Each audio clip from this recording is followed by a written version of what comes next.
Hey,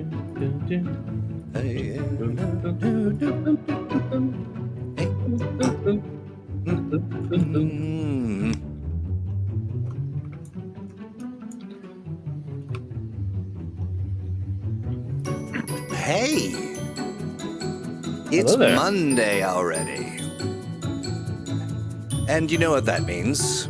It means it's Moomamo time, where we get to hang out with some of the coolest kids in the TTRPG place. By that, of course, I mean chat. Hey, chat. Look at everybody. Wow. That started early again. Jay Gray's here. Holy smokes. William Lang. Paul, I gotta say, loving your posts on the Think Tank. Just as a little shout out to you and an appreciation for what you're posting. I really enjoy it. Let's see. Rebel Moose, good to see you, friend. Who else is out there? Raymond Stegman, I see you. Gene, good to see you, Gene. It is good to see Gene. I think it's been a while. I like Gene, right? It's always nice when Mastermind Apook is around as well. Always. But you know why I show up to Mutants Masterminds? Is because of these two gentlemen. Hi, guys. Hey, how's it going? Hey, everyone. How it goes? Oh, it goes. It goes and goes, it goes and goes and goes. Here today. Hey, real quick question. Good to see you, Jay. Simon's here. Good. Simon's good to see you. Squire, good to see you as well. Yes. All right. So, the news is out. There's a new astonishing adventure. Now, it is, Steve, give some background on this because it's kind of fun. So it's a new, old astonishing adventure. The heist was a sample adventure in the second edition Mutants and Masterminds core book. And we have updated it for third edition, made it its own little standalone adventure, given it third edition stats and information and how to run it as a, just a quick, bank robbery adventure that you could drop into your own campaign, either as a sort of a side event or as the introduction or lead in or warm up to another adventure, or, just for a quick, like how to play Mutants and Masterminds demo game. Nice. I'm wondering how astonishing. This is Jay Gray. I'm wondering, hey folks, do me a favor. Would you test with your phone that little dancing QR code? And tell me if it gives you what you need to get to where you need to go. Troy, I need you to know that when you said dancing QR code, all I heard was Dancing Queen in my head. Dancing QR code? I just don't have the words. Give that a shot and tell me if it doesn't work. And if it doesn't, then we'll share it. We'll do it the old-fashioned way. But I'm excited. I really like it. Only $3.99. Drive-through RPG and our store. Go pick it up. Buy one for you, buy one for your friend, buy one for your family. Get ready to, Gray says, if I take my phone from my son who is watching Miss Rachel, we'll have problems. No, I don't want to cause any family refs. No family strife. That's not our goal here. No, not at all. It is a really cool adventure idea, though. I could see it being something you could adapt if you're running a villain campaign, like we were talking about last week, or it could be a test for your group of heroes to test the security of a new bank and something goes awry. Yep. Yeah, all sorts of fun things. Yeah. I mean, it would also make a great sort of Doom Room training scenario if you wanted to just pretend it was a simulation. Yeah, I hadn't thought about that. That's cool. I love that whole notion. Thank you very much. Rebel Boost says I scanned the QR code and it leads me to a webpage that tells me how I'm going to die in the D&D campaign I'm in. I like that. Okay, Tempo says, how about clocks that were introduced by the powered by the apocalypse and forged in the dark systems that can give the superheroes some urgency in stopping the villains? Is that a borrowed mechanic? It is. Although we sort of have something like that in Mutants and Masterminds. We don't have the visual representation of clocks in that system, but you could import something like that into the challenge mechanics, because the challenge mechanics are often time limited. You have X number of turns, to achieve your needed level of success. And so you can reflect that in some sort of visual way by, having, you doing the method of just like drawing a clock and marking off segments in it, or having, some kind of tokens that you take away. For example, I did it wasn't Mutants and Masterminds related, but I did an Expanse game that had a similar situation, which was time limited, and I basically put a bunch of tokens out on the table that represented the 15-minute segments of the amount of time the characters had, and I just took them away as time passed. So it was like a, sands through the hourglass sort of scenario where they could see the time, literally see the time running out. Ooh, I love that. Yeah, I really like the physical manifestation of that as an idea because it makes it PC facing and it gives weight to their decisions. Mhm. They can actually see the cost of what they're sacrificing when they decide to go one way instead of the other way. Yep. Yeah, so we kind of dove in, for those of you who don't know, we're talking about Mutants and Masterminds, and we are, today's topic is something borrowed, the pros and cons of borrowing other gameplay mechanics. Mhm. And we're fans of paying homage and utilizing great systems and, Sure. whatever makes gameplay more fun, and that's what this conversation's all about. Oh, yeah, and there's a ton of things for that. Right. I mean, Mutants and Masterminds is built on the open game license and the system reference document. So, I mean, the whole game is built on, borrowed mechanics, really, and we innovated our own particular versions of a lot of it.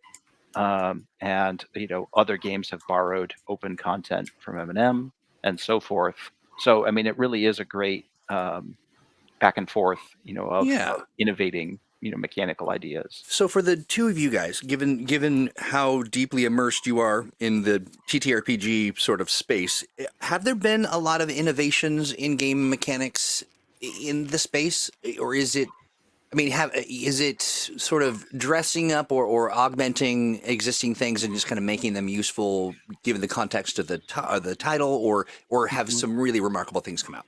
There's some really interesting developments throughout the course of role-playing games as they've moved away from sort of, here's a war game that has story elements into more Mhm. like epic narratively driven events. Yeah. Yeah, I really like the way that a lot of RPGs have moved towards telling more cinematic stories and getting away from some of the granularity of that stuff. Yeah. I Yeah, agree. it makes it more accessible. Yeah. Mhm. Yeah, I think so. And it's just it puts us more in our own space. Got you. So here's some comments from the chat. Devious Hearts actually posted a link to, I was going to share that later in the show, integrating progress clocks from Blades in the Dark into Mutants Masterminds. Mhm. So yeah, aligning. That's something that's in the tank. Yeah, it's in the tank. And let's see. Oh yeah. Jay Gray says, so I borrow with liberties a lot from Sword Chronicle in all my games. Mhm. I base a lot of my meta currencies off house resources. Yeah, That's very cool. Yeah, that is very, very cool. For Sword folks, Chronicles is a game I wish I'd played when it was in full development. yeah, for folks who are not familiar, Sword Chronicle is another game system put out by Green Ronin Publishing that was the core game system for the Song of Ice and Fire RPG.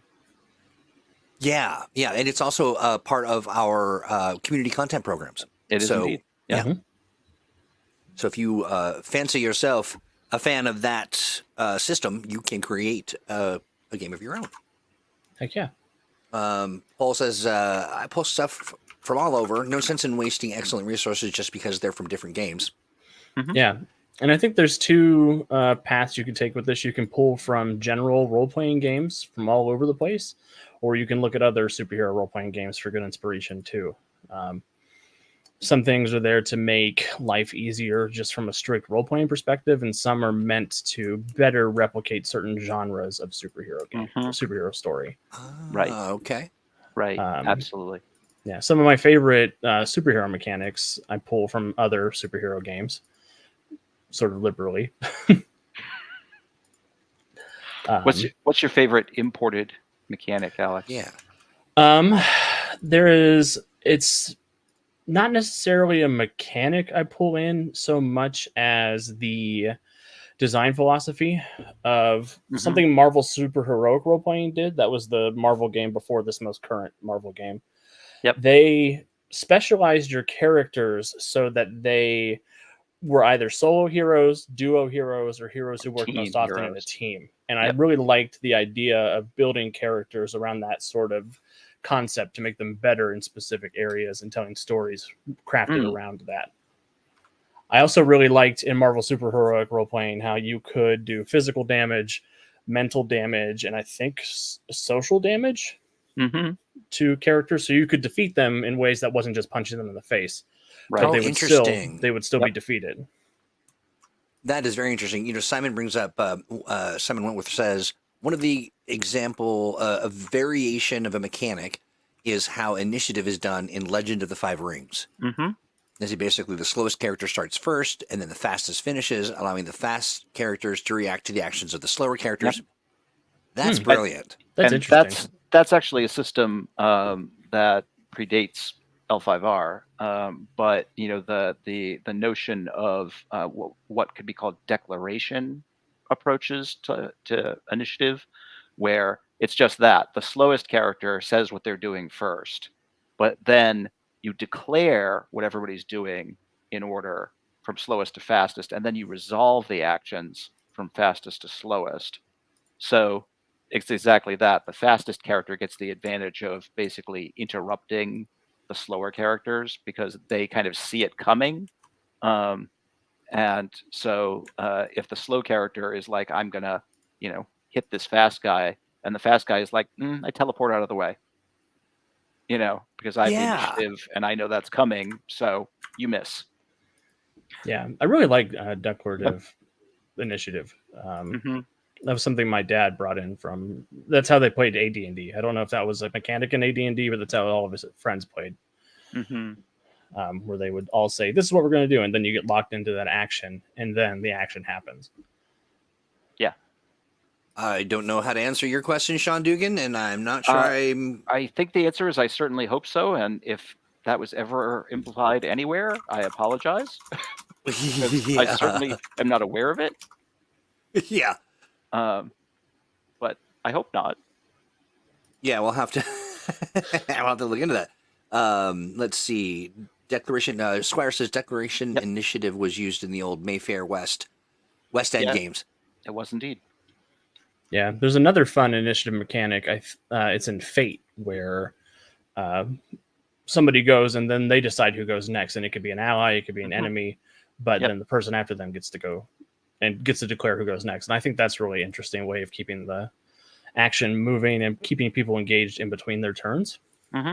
Yeah, and it creates some interesting options in terms of when the players have the option of choosing who goes next, whether they choose it's going to be one of their people on their side or it's going to be one of the villains, because they know the villains are all going to have to go eventually. And do they want them to all go together at once at the end? Or, is it more in their interest if some of the villains go first and, they get to, arrange their actions specifically? Mitigate some of the action economy. Yeah. Or they might be confident that they can defeat all the villains before they get a turn. Before they get to go. Yeah. So there was a day, I think, when people could more afford buying every TTRPG under the sun and reading through them, and maybe even an easier time of it in our younger years. But how do you come across mechanics? Like, where is there some sort of a place, a resource where people kind of debate or discuss or sort of challenge these mechanics as they come to the market? Or I mean, you can. There's lots of online communities for role-playing games where people discuss rules from across different RPGs.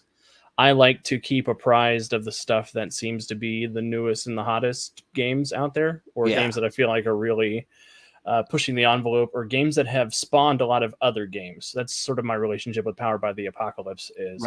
There's a lot of games that use that engine because it's It's a very cinematic and simple to use engine, which I think is always a good benefit to it. Mm-hmm. And these days, a lot of games will have some amount of open content or easy to find rules references or the Yeah. like, where you can go and at least read the, just sort of essence, the skeleton of the rule Yeah. system.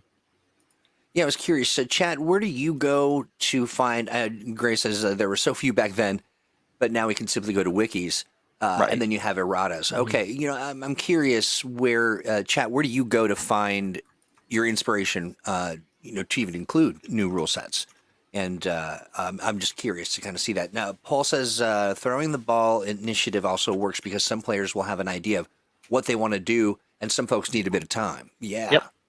Mm-hmm. Oh, yeah. That's absolutely true. Okay, so we talk about how interesting it can make things, how it can and really lend some texture to your campaign. We talked about, how it may solve for particular problems that you're trying to represent in a role play capacity. But what are some of the downfalls, or what are some of the pitfalls? Like, what are some things that people should be aware of as they're looking at these new mechanisms? Well, there is always the chance that you're trying to fit a square peg in a round hole when you are trying to adopt a specific rule set for a game that you really like, but wasn't necessarily designed to replicate a genre you're trying to go for. Right. That's That's a key thing. Yeah, I tend to get frustrated often when people try to force 5e to be a lot of things that it's not, because there are so many RPGs out there that do what they're trying to do better and natively. Mm-hmm. Yeah. But Suppose- I think Go Alex ahead, makes Steve. a great point in that, if a game has, like a system for, deterioration over time, like Cthulhu Awakens alienation mechanic, that's something that's really key to the whole cosmic horror genre, but really doesn't fit a superhero game unless you're specifically going for a superhero setting that has a cosmic horror vibe to it. So you wouldn't want a system where the characters, just deteriorate over time as they encounter strange and unusual things. I wonder too if there is a bit of a danger when I say this because I don't know that we experience this as much with when we develop our products, but I think that isn't there a chance of kind of overcomplicating and then also educating people how There to is. play in a way that doesn't quite gel with changes in the future. Yeah, there's definitely. I was just about to say, I think it's important to interrogate why you feel the need to add certain mechanics from other games into the game you're running. Yeah. Is it because you think that's the best way to replicate a type of story you're trying to tell? Or is it possible that you're bored with the game that you're playing and you can't convince your friends to play anything else? So you're trying to sneak some mechanics into the game you can get them to play with you, which isn't a bad thing. It's just important to how much extra work are you going to put in that's already been done? Yeah, so you don't have to do it. Like we've discussed before, there is this point of diminishing returns, of is this game system going to really accurately simulate a situation that's only going to come up once in your entire campaign, if at all? And if so, is it really worth, setting up and learning and using this game system in the game, and rather than just coming up with a simpler, more direct existing way to do it? Sometimes a lot of those corner cases don't need special rules as far as that goes, but there's a temptation to create them anyway. So I'm a back on huge fan of hand waving. If it's a situation that is like, I want this really cool thing to happen, but I don't want to go through the whole process of designing a brand new mechanic to accommodate this.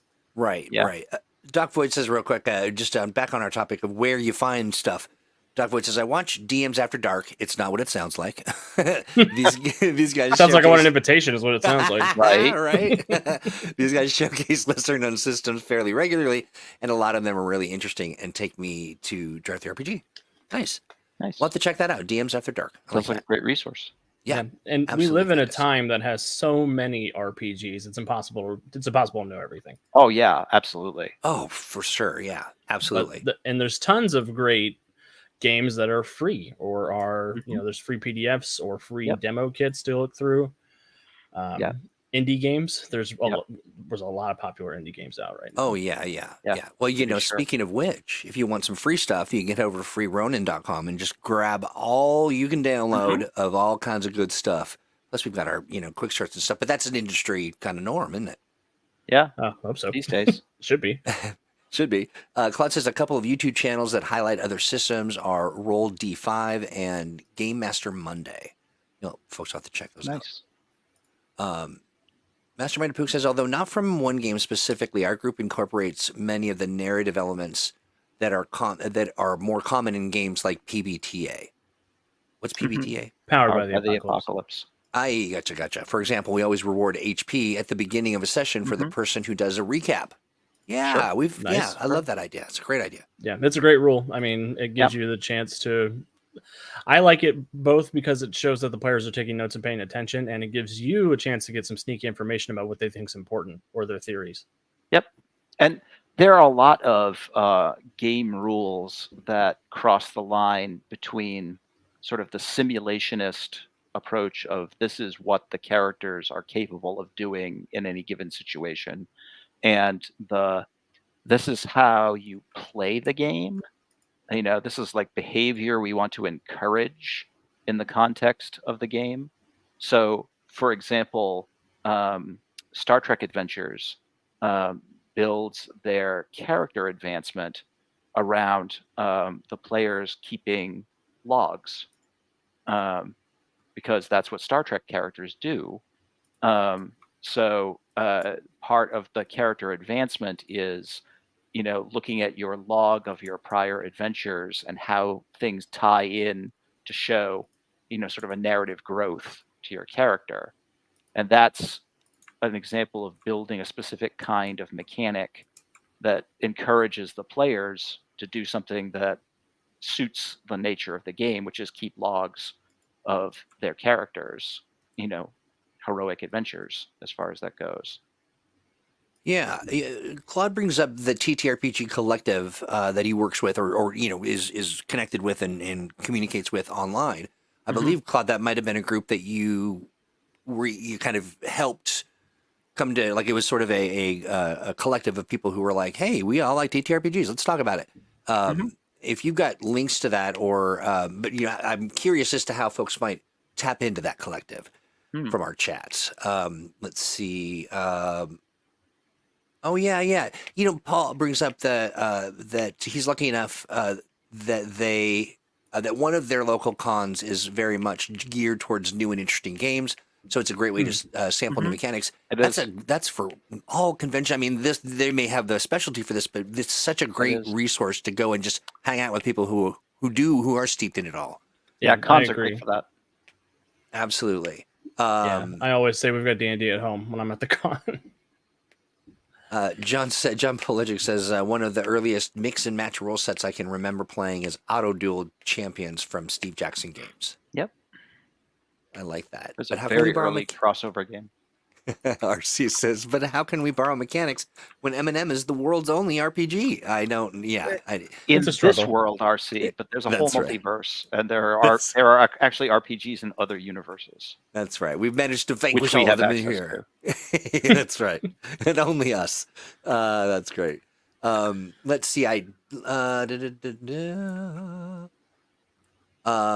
Thank you for that information, Doc Void, talking about DMs After Dark. They have their live streams every other Friday on Twitch and their VODs here on YouTube. Yeah, we'll have to check. We'll check them. Yeah, we'll check them out for sure. And appreciate you advocating for a good resource. So do not feel bashful. Always happy to check out other people's streams and shows and see absolutely. what people have to share.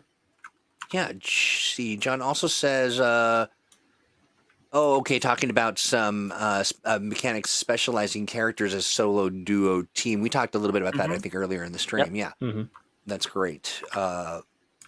And what else do we got here in the chat? Again, something that I base similar types of actions from House in Action or Age's org stunts. Yeah, Mhm. Sure. I like that. I really like using Age's bond system for M&M. Mm. Finding. Oh yeah, from Mhm. Blue Rose.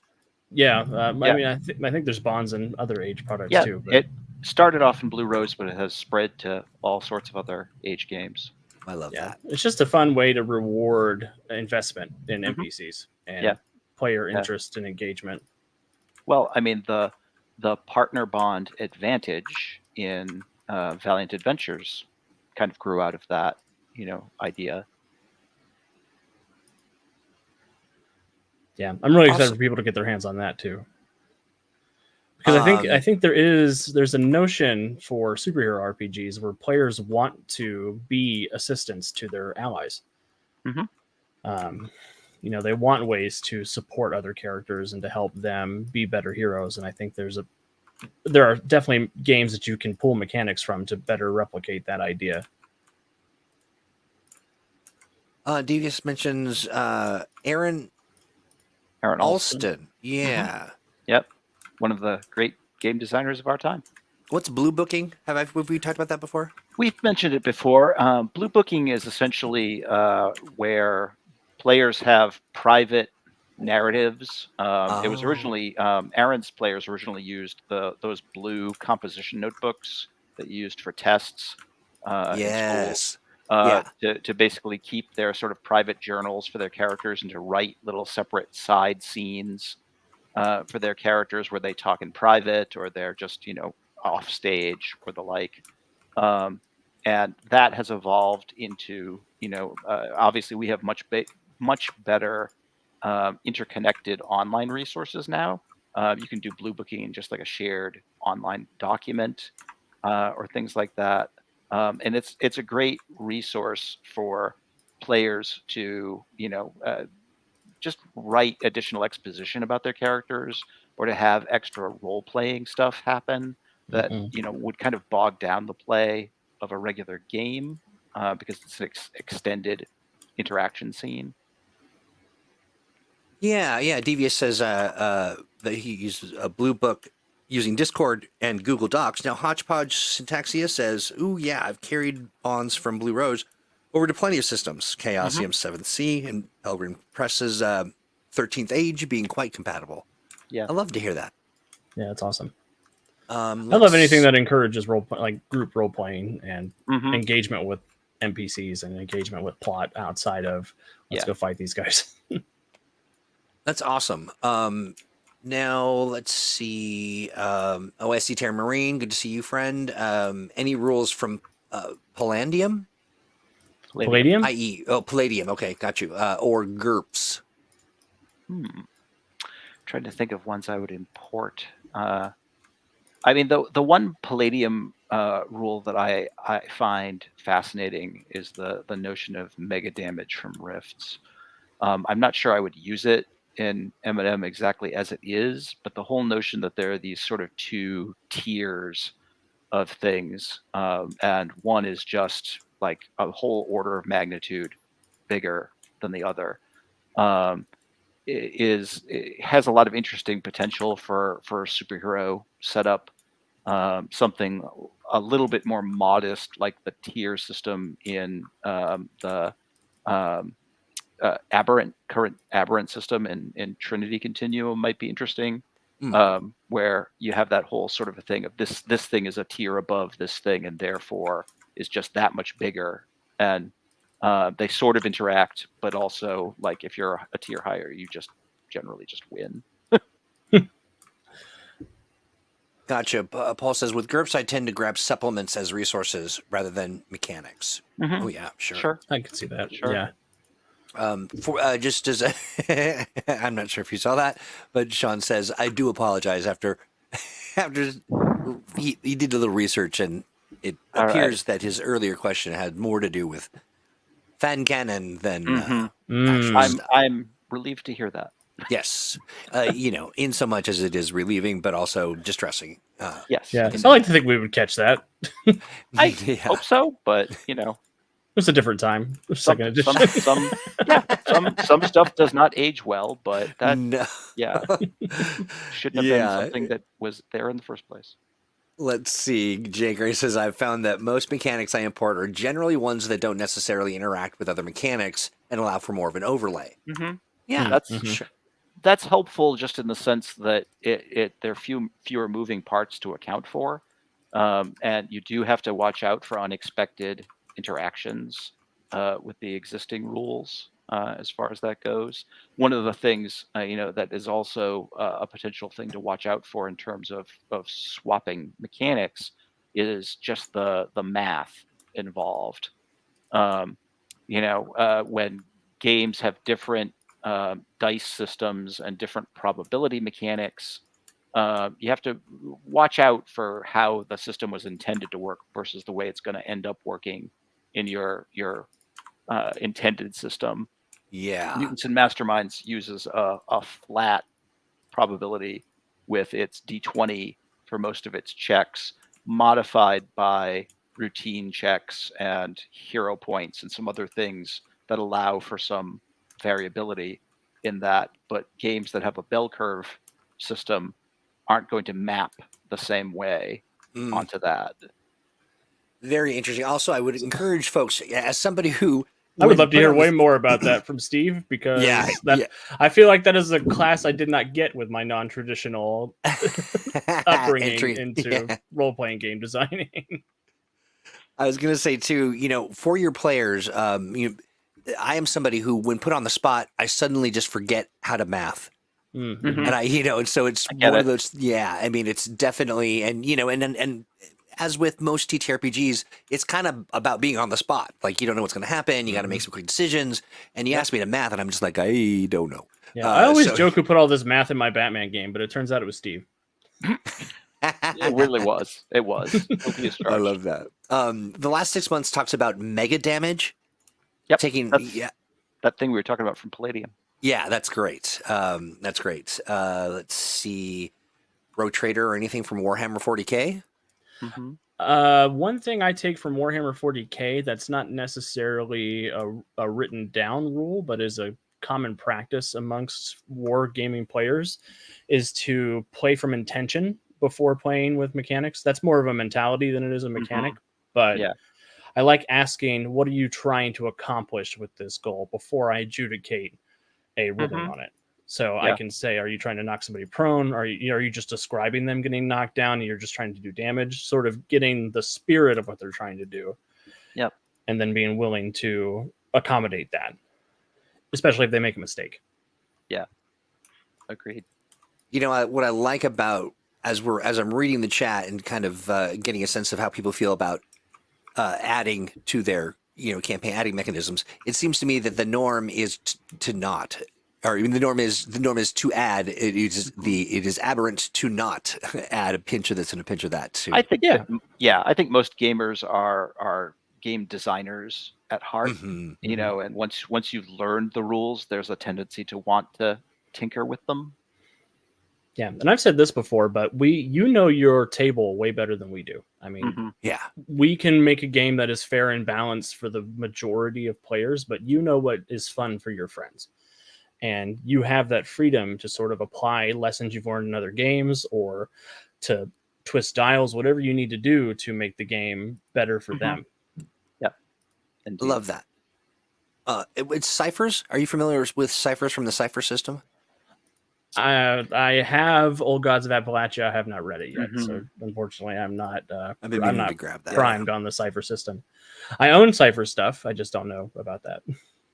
In that ever-growing pile of books that you've got to absorb. Yeah, I love the podcast. And there's an interesting notion with ciphers and other sorts of mechanics of there being built-in limits to things or risks inherent with certain powers, effects, what have you. M&M tends to relegate that stuff mostly to the area of the amount of points you have to build your power in terms of your limits and whatever limits you deliberately put on the power. and tends to put risks mostly in the complications category. So that they're things that the player can choose to have happen. But we have done systems like the various versions of the corruption sort of rules that set up a system of risk and reward in the game that creates a different style of play where you can get benefits by risking potential downsides and things like that. And that's what a lot of those games are looking to build. Nice. Definitely. Well, here we're about a half past, given that we started a little late. But how about we dive into kind of our mid-show discussion about. Hold on one second. Here it is. About what's in the And tank? now it's time for what's in the tank. I'm gonna make that like half a show long. We need this. We need to oil that hinge. We really do. Really do. We really do. Okay, let's see what we got cooking here. Here we go. Nice. Hey, I wanted to show off a couple things real quick, and one of those for sure is a new feature that will be launching soon called the Badgerium. Which We've got to change the name of that. yeah, You don't like it? Does not unfortunately feature badgers. It does not. No, it doesn't. But what it does feature are badges, and we've figured out a way that you can, just by clicking in here and clicking on a couple stuff, you can tell people who you are, what you're involved in, what's your deal anyway. And they can find you. We're going to be adding new badges. We were going to have some discussions with the community as to what happens next. And I'm going to make a badger badge, and let it only the most badgery of badgers get it. You saying the badger? That's right. I think there should be a mushroom in there. Mushroom, yeah. Right. So I'm excited about that. It really makes some easier on admins and things. I also want to. Did we already talk about our buddy Lewis Porter Jr. design? We did last time. We sure did. Lots of great stuff happening there. We're having more people are creating space. That's right, Doc Boyd. That's going to be in my head all day now. Thank you. But the other thing I wanted to mention, and I'm really excited about this, we talked about finally the benefits of the subscription to the Mutants and Masterminds subscription level content, and it basically layers on a bunch of good stuff on top of stuff. It doesn't. Again, I just want to make this real clear for anybody who's concerned. Nothing that exists here that you can see is going to be subscription. It's going to be free. All this is free. All this great interaction and community magic, it's all free. Yes. We'll be adding stuff onto that. And the stuff that we'll be adding is pretty darn awesome. Let me get to this. We're just going to call it the membership tier. That's all. That's what we're calling it. Yeah. But this is what we've come up with, and I want to make sure everybody's got a sense of this. For $8 a month, you get weekly stat blocks. That's 4 stat blocks a month, 2 on the first Monday, followed by 2 more on the third Monday. And then monthly dev chats. We'll do monthly actual plays, kicking those up again. Monthly M&M mix-ups, which are super fun. Those are kind of like Mad Libs for Alex and Steve to kind of solve a problem. Mm-hmm. Put these two things together, and what happens? Yeah, those are problems. Yeah, well, we're also going to be doing monthly private workshops that we've got some really exciting things planned. And in addition, we have yearly community development project that kind of is an ongoing thing. Mm-hmm. And then everybody who joins gets a 10% evergreen discount for M&M products. It'll probably be for everything in the store, honestly, which is great. And then intermittently, we're going to have Throwback Thursday content. We'll have playtest previews, meaning that stuff before it goes public, you get to take a peek at it and maybe test it, maybe give your thoughts on it, but you'll definitely be able to see it. And then access to the Patreon back catalog as well. Mm-hmm. So that's all going to be in there. And then, it's a lot of stuff. and I will tell you that response is pretty darn good. Oh yeah, Troy, did we People- mention the monthly actual plays, or did I black out? We Yeah, did. we did. Yeah, Okay. we did. Yeah, I'm looking forward to those two. Those are always fun. Yeah, so if you are, we haven't started the membership level yet. If you were on the Patreon, maybe in the past, and you had to step away for a minute, if you want to get in on the conversation, send me a note on the think tank. You'll just go to atomicthinktank.com, and I'll include you in the group that's sort of the precursor to the membership stuff. But we want to roll this out soon. Talking July 1st. Yep. A great summertime jam for everybody to get excited about, and it's $8 is pretty darn affordable. So Troy, Yes. RC is wondering if this is going to reflect other membership tiers for other Green Ronin titles or lines. It's an excellent question, and I think the answer to that is yeah. That's what we want to do.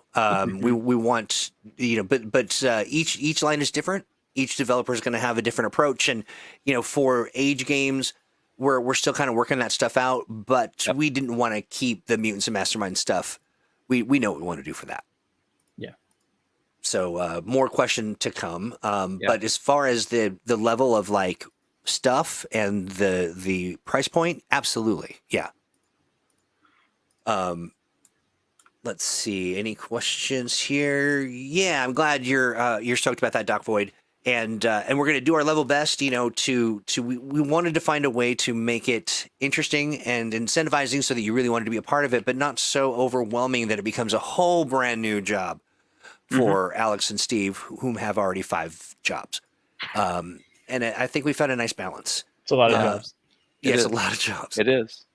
Absolutely. Let's see. It's a great job, Anything though. else? I love all the work we do. Yeah. Oh, yeah. I forgot one other thing for the tank. Now, of course, you guys want to get in and check out the Freedom City Library and the Aegis files for some good updates and great stuff. I know that we've got a contest running. We're not gonna announce the winners today. I believe that we might just have the 2, and it was a tall order.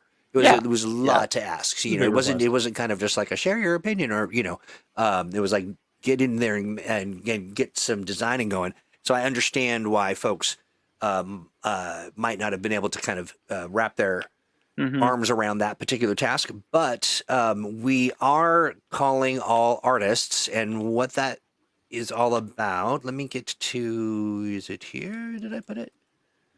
I believe it is. Yeah, there we go. This post is for artists and artists only. Basically what I'm doing is we're going to run a pilot program wherein we will highlight and support artists who do commission work and who are out there in the TTRPG space looking to get commissions. And we'll set up a space where you can share your work. It'll be a space that won't require you to sit there 24/7, but it will be a space where you, as an artist, can showcase your wares, share a bit about how your process works.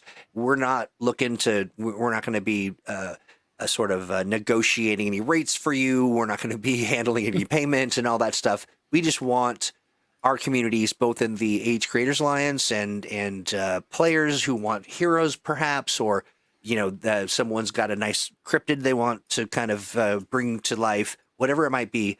That's we want to create a space for that kind of stuff. Yeah, and it was a practice bit, and we want to sort of see how that all pans out. Because definitely we're not going to be in the business of negotiating, disagreements and things. So head over to the Atomic Think Tank. It's atomicthinktank.com if you're an artist. And you don't necessarily have to be somebody who is already actively doing this. But if this is part of your plan as an artist to do this kind of work, this will be a great space for you to do that work. So, and of course, if there are artists you know, encourage them to check it out, especially if they are interested in comic book or superhero art or the other sorts of styles that would really suit the Atomic Think Tank. Yeah, because we'll also be, we're going to be supporting more of the third-party publishers in the super powered by M&M and Yes. they're already advertising for things RC, but they're already advertising, for artists. So Mhm. if you've got somebody who's doing it, have them hang out with us and head Absolutely. over to the take, and we will get you set up. I'm going to be deploying that here fairly soon. So if you've got an artist on your list of favorite artists, share that information and with your artists and have them come post to the thread. We're not accepting posts on behalf of artists because Right. yeah. Alrighty, let's see what else have we got. Happy Snoopy dance for all of my artist friends. That's right. I see Terra Marine. We're all doing the Happy Snoopy dance.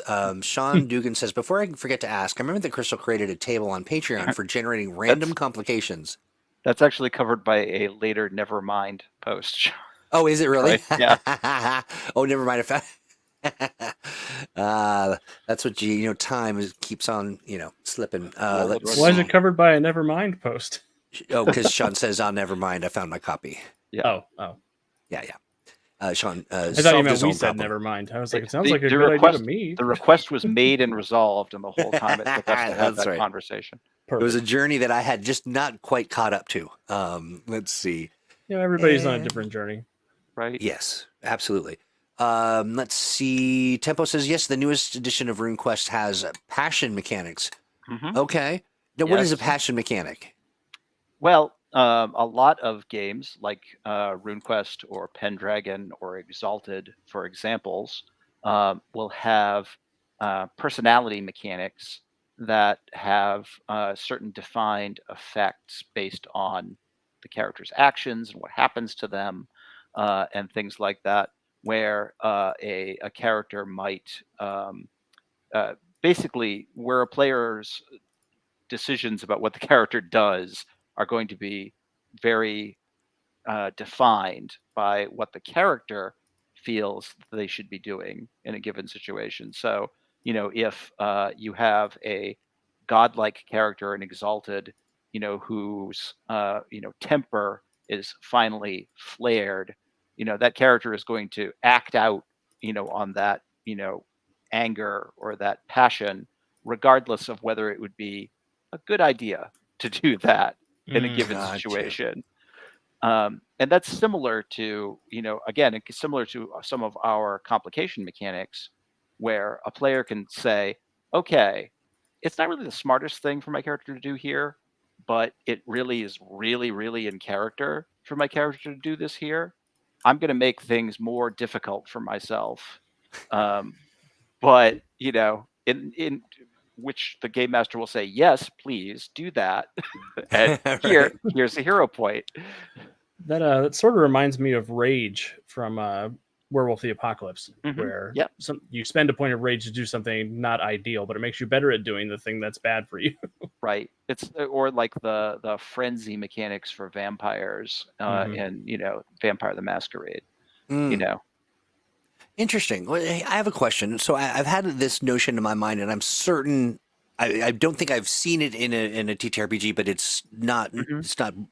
so innovative and brand new. I'm sure of it. But have you? So I wanted to play around with the idea of a progressive table of ever increasing or potentially ever increasing things. Like for instance, Mhm. a table wherein as players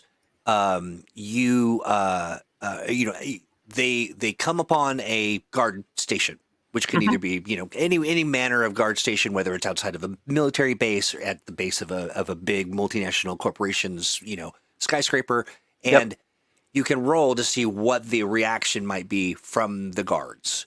Mhm. They've had a bad day. They're really paying attention. They're not. Something bad happening, whatever. And then, but somewhere on that table is also an escalation that then Mhm. they'll roll, hit it, and then it'll go to the next, Sure. set, and then it kind of continues to go wild until something That's ultimate happens. a bit like the churn mechanics Hmm. from the Expanse game, where there's sort of a ratcheting tension meter Yeah. that as gameplay goes on, there's more and more of a chance that something dramatically bad is going to happen.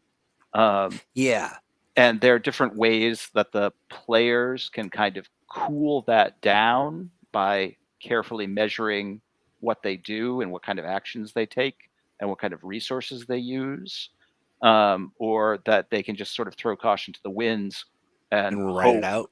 Yeah. right, and write it out and hope that they get lucky.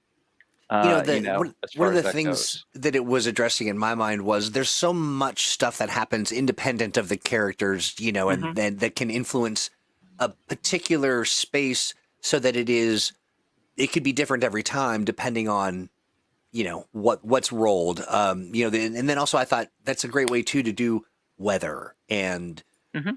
every just kind of what would seem as sort of minor things that can like a butterfly wing kind of send a cyclone on the other side of the world. So Sure. it struck me as an interesting idea, but I'm not sure where I absorbed it from, and I'm certain it's probably from the Expanse.